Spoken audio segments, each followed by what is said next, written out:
Sa kabila ng mga sinusundang lead ng pulisya, kaugnay sa pagpatay kina Benson Evangelista at Emerson Lozano, hindi pa po ganap na matumbok kung ano talaga ang motibo sa mga krimen. Hindi pa rin ganap na masabi ng pulisya kung magkaugnay ang mga kaso kahit marami ang pagkakapareho ng dalawang pamamasla. Nakatutok si Chino Gaston. Malaki ang posibilidad na konektado ang pagpatay kay Emerson Lozano at driver nitong si Hernani Sensil sa pagpatay sa used car dealer na si Benson Evangelista.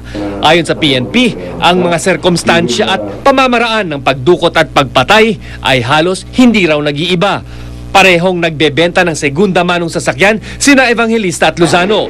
Pareho rin silang nawala matapos magpa-test drive ng kanilang mga ibinebentang sasakyan. Isang 2008 na Kia Carnival ang ibinebenta ni Lozano at 2009 Land Cruiser naman ang ibinebenta ni Evangelista. Parehong binaril sa ulo ng 9mm pistol at sinunog ang katawan ni Lozano at Sensil. Sinunog din ang bangkay ni Evangelista at binaril din sa ulo ng hinihinalang 9mm pistol. Ang similarities ay napakarami na, no? They're both into buy and sell trade ng sasakyan. They were both abducted, although dito sa Lozano case, that fact has not yet been established for lack of witnesses so far, no? But the manner by which they were killed and kung paano dinispose yung mga cadaver ay the same. Kung titingnan sa mapa, magkakalapit din ang mga bayan kung saan natagpuan ang tatlong bangkay: Porac, Pampanga, Lapas, Tarlac at Cabanatuan. Yung body of the crime doon dinala. So, kung meron gano'n, i-compare lang natin yun kung sino yung mga nagtatrabaho ng gano'n. Napakarami man ang sinusundang lead ng mga pulis, hindi pa nila masabi ang tunay na motibo sa dalawang krimen. Ito nga ang purpose ng SITG to determine, is this carnapping or not? Are Lozano and Evangelista connected to each other or not? Why is it they suffered? Practically, we have a verbal confirmation on Evangelista in Nueva Ecija. Why is it that they suffered the same fate? Isang bakla na nagpakilalang Alan Torres at isang mekaniko ang itinuturo ng isang saksi na dumukot kay Evangelista sa barangay Pinagkaisahan sa Quezon City noong gabi ng Enero 13. Kasalukuyang kinukuha na naman ang statement ng mga investigador ang isang saksi sa pagdukot kay Lozano. Mayroon akong faith na within a week, masolve na ito. Isang negosyante naman na ayaw pangalanan ng mga pulis ang nangako ng 500,000 pisong pabuya sa anumang impormasyon na magiging kritikal sa paglutas sa kaso ni Lozano. Sa lakas ng kanilang paniniwala na may koneksyon ng dalawang krimen, hihilingin ng mga investigador kay PNP Chief Raul Bacalzo na pag-isahin na lamang ang investigasyon sa kaso ni Lozano at Evangelista sa ilalim ng isang task group. Chino Gaston, Nakatutok, 24 Oras. Hindi may kakailang talamak ang carnapping ngayon sa bansa. At ang karaniwang ang modus sa mga sindikato, nagpapanggap ng buyer, sabay, tangay ang sasakyan. Nakatutok si Emil Sumangil. Kahindik-hindi ka magkasunod na kaso ng pagpatay sa mga car dealer na mag-among Emerson Lozano at Hernani Sensil at Benson Evangelista. Pareho silang huling nakitang buhay bago makipagkita sa mga nagpakilalang interesadong bumili ng mga binebenta nilang sasakyan. Pare-pareho silang inabandona sa Gawing Norte. Sunog na sunog ang bangkay, binaril sa ulo, binalot ng duct tape at iginapos pa. Pero kung karnapping ang tunay na motibo ng mga salarin, nakakaalarmang handa silang pumatay sa ganung paraan. Ang Quezon City ang nanatili pa ring numero 1 sa listahan ng PNP Highway Patrol Group sa mga lugar na may pinakamataas na insidente ng carnapping, hindi lamang sa Metro Manila, kundi sa buong Pilipinas. Malaki, no? Geographically, yung area ng Quezon City is malaki, tsaka maraming exit points.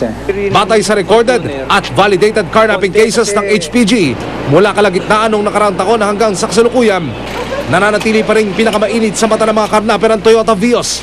Sumusunod sa listahan ng mga nakawing sasakyan ang Mitsubishi L300, Honda Civic, Nissan Urban, Isuzu Crosswind at Hyundai Grand Starex. Karamihan sa carnapping cases na ito ayon sa Highway Patrol Group, kung di forcibly taken o sa pilitang tilangay ng mga suspect ang sasakyan mula sa mga biktima, stolen while parked unattended o ninakaw ang sasakyan habang nakaparada. December 2010 nang unang maitala ng HPG ang bagong modus ng mga sindikato sa pagtangay ng mga sasakyan. Nangyari ito sa Baguio City. Ang carnapper nagpanggap na buyer. Nagkunwaring magte-test drive ng sasakyan at ipinasama pa ang mekaniko para makuha ang tiwala ng car dealer. Ang nagmamaneho yung buyer. Bigla niyang tinigil, sabi niya parang nag-stack up yung brake. Bumaba yung mekaniko. Pagbaba ng mekaniko, itinakbo niya yung sasakyan. Kinabukasan, muli ng biktima ang grupo sa area pa rin ng Baguio. Nagkunwari muli ang carnapper na bibilhin ang nakursunadahang sasakyan. May kasama pa raw itong 10 taong gulang na bata at para makakuha ng tiwala, iniwan pa ng suspect ang bata sa showroom ng mga sasakyan na ipinakilalang anak niya. Pero nang i-road test na ang sasakyan, hindi na bumalik ang suspect. Para ma-convince, sabi niya, iwan ko na lang yung anak ko muna. Balikan ko na lang mamaya, sabi niya. So iniwan niya yung bata. Dinala niya yung sasakyan, pinatest drive. Hindi na bumalik. Tapos nung tinanong nung car dealer yung bata, yung papa mo hindi na bumalik. Sabi ng bata, hindi raw niya tatay yun. Binigyan lang daw siya ng pera. Ang ilan sa mga second-hand car dealer sa Metro Manila tuloy nababahala sa naglalabas ang bagong modus na ito ng mga sindikato. Bago namin padala yung sasakyan, make sure kami namin medyo yung tao, medyo okay naman. Hindi naman yung basta-basta na lang kami din ngayon magpapatest drive. Siyempre, delikado rin. Paalala ng HEG, i-double check ang karakter ng taong bibili o nagbebenta ng mga sasakyan. Wala na raw pinakamabisa kundi dalhin sa HPG headquarters ang sasakyan para maberipika kung ito'y nakaw o hindi. Emil Sumangil, nakatutok, 24 oras. Kaligtasan mo sa Alerto 24. Patay sa shootout ang 4 na hinihinalang miyembro ng kilabot na Gapos Gang sa Muñoz City, Nueva Ecija. Nakuha sa kanila ang isang granada, mga baril, pati na ang iba't ibang klase ng panggapos. Si Lia Manyalak, naka-alerto, 24. Naging matunog nitong nakaraang taon ang pangalan ng kilabot na grupong nakilala bilang Gapos Gang. Ang kanilang estilo, susundan ang pupuntiryahing biktima hanggang sa makauwi sa dorm o bahay, mamatsagan ang kilos sa kapapasukin at igagapos ang biktima. Kaya nang matanggap ng Muñoz PNP sa Nueva Ecija ang impormasyong aktibo umano sa kanilang lugar ang Gapos Gang, tinutukan nila ang tip. Isang negosyante raw ang balak biktimahin ng mga suspect. Kagabi, namataan ng mga otoridad ang tricycle na sinasakyan ng mga suspect. Pilit nila itong pinara pero imbis na huminto, nagpaputok daw ang mga ito. Kaya napasabak sa barilan ang mga pulis. Patay ang 3 sa mga suspect. Naitakbo pa sa pagamutan ng isa pang suspect pero idineklara itong dead on arrival. Most likely Gapos Gang because they have, you can see later na meron silang mga black ropes and duct tapes.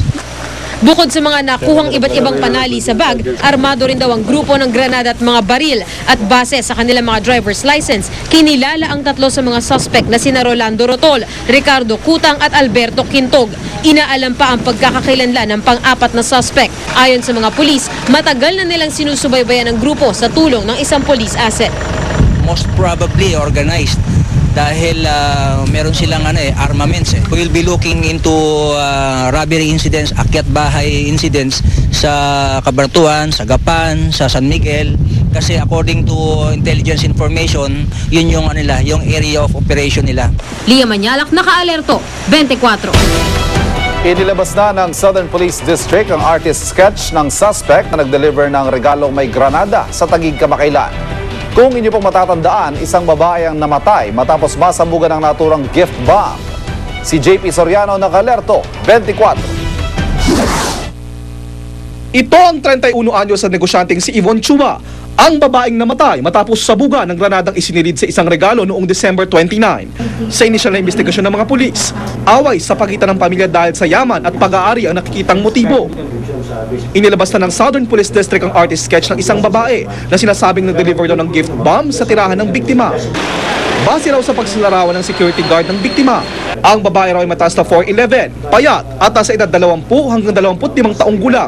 Nakasuot daw ito ng itim na blazer at shades. In the course of our investigation, we were able to get hold of a vital informant na who is, let me say, connected within the family circle. So when we showed him the picture, he was really awestruck nga. Sabi ko na parang nagulat nga siya sinabi. Tapos sinabi niya na sabi, sir, kilala ko yan. Sakay daw ang suspect ng isang taxi. Sa CCTV video nakuha na isang establishmento di kalayuan sa bahay ng biktima. Nakuna ng pagdaan ng taxi na ito na sinasabing luna ng babaeng may dala ng gift bomb. Nakunan din ng CCTV ang isang motor na posibleng umanong nagsilbing guide ng babaeng suspect kung saan i-deliver ang gift bomb. Target ngayon ng pulisyang matunton ang driver ng taxi ito. Kung sino po yung taxi driver na nakakaalala at maaari pong tumulog dito sa himpilan po namin dito sa Southern Police District para matulungan po natin ang investigador para mapalakas po yung ebidensya namin. Ilan sa mga inuturing na sospek ang ilang kamag-anak ng biktima. Napag-alaman daw kasi ng SPD na maraming pag-aari ang pamilya ni Yvonne sa real estate at stocks sa iba't ibang lugar gaya sa Forbes Park, Ongpin at iba pang prime lots sa Metro Manila. Nakipag-usap na naman daw ang kaanak ni Yvonne sa pulisya at may mga iba pang anggulo at detalye silang nadiskubre na di pa nila pwede sabihin sa ngayon. JP Soriano, Nakatutok, 24 Oras. Sa ibang balita, sinampulan at pinasara ng BIR ang 600 tindahan sa Divisoria na hindi nagbabayad ng buwis at hindi rin daw rehistrado. Nakatutok si June Veneracion. Magkakasunod na pinasok ng mga taga-BIR at PNP ang 5 shopping mall sa Divisoria, lungsod ng Maynila.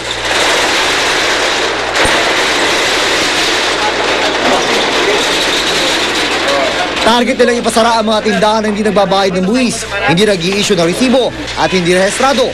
6 na stalls ang pinatawag ng closure order, isa sa pinakamaraming bilang sa loob ng isang araw sa ilalim ng Oplan Candado.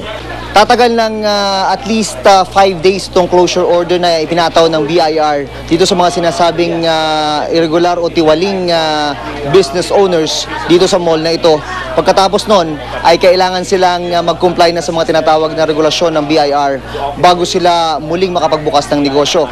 At ngayon ay tanungin natin itong isang opisyal ng taga-BIR. Sir, ano po ba yung mga regulasyon na dapat nilang sundin bago sila makapag-reopen? Alam mo, sa batas ng value-added tax,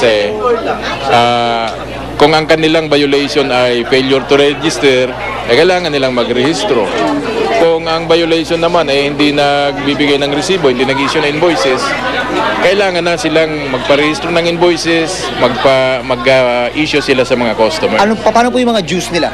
Yung, siyempre, kung hindi nag-i-invoice yan, hindi nagre-resibo, siguradong hindi nagbabayad ng buwis yan. Kaya, kwentado rin namin yung dapat nilang bayarang buwis.